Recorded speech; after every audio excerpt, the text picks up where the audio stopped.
Wait, what was this about Libertarian candidates being allowed to participate in the national debates? Ah!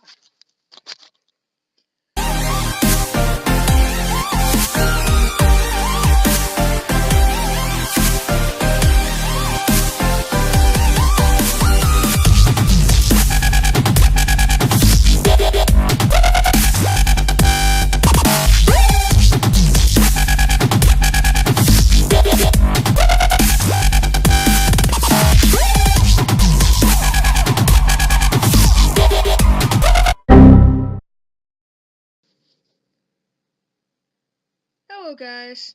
Okay, I'm sure by now you heard about the news that broke last week about the surprising result of the lawsuit by the Libertarian Party pertaining to the Commission of Presidential Debates, the commission who decides who participates in the primetime national presidential debates, covered by pretty much every mainstream media outlet. In order to be included in the debates, among other criteria, is a 15% popularity rating before the debates. The reason why this rule is an issue goes back as far as the rule itself. In 1992, Ross Perot, that year's independent candidate, got 19% of the popular vote. Despite not getting any electoral votes, this was the first time a third-party candidate threatened the status quo. After that, the CPD created the 15% rule, and since that day, only the two established parties have been allowed to participate in the debates. Perot ran a second time for the Reform Party, and he only got 8.4% of the vote, which pretty much amounts to half the support he had last election.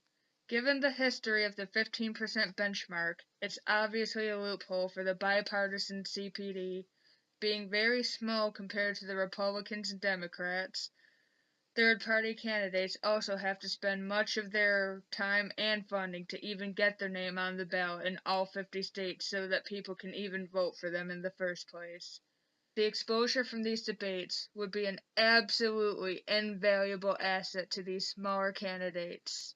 1 hour later, 2 hours later, 3 hours later. Can you move it along? I'm all out of time cards. But instead, with our current system, these parties tend to not get much exposure, which leads to lower voter support, which bars them from entering the debate, and the cycle continues, endlessly, forever. Gary Johnson, in 2016, for example, had a very promising start to his campaign. He raised over $10 million for his campaign, had double-digit support, and even qualified for, but wasn't offered, Secret Service protection. Unfortunately, his support still didn't quite reach 15%, so he was not allowed to participate in the debates. He finished off in the polls at 3.4%, but had he been given the exposure from the debates, the results could have been very different. This is not the first time the CPD has been sued for their bipartisanship from the third-party candidates, but their previous attempts were dismissed by the courts. This new attempt by the Libertarian Party, a la Bill Weld, makes their first victory in the fight to allow a Libertarian candidate to participate in the debates.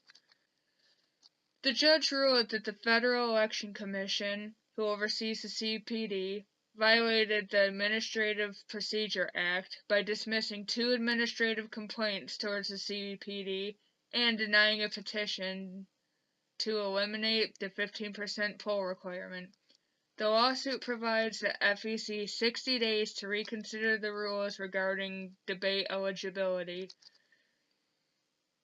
You can read the entire lawsuit in the link below. Though the FEC has not yet had a chance to respond to their end of the verdict, this is an amazing precedent for all third-party candidates, and, hopefully, we can end up seeing our candidate in a debate, and potentially win an election.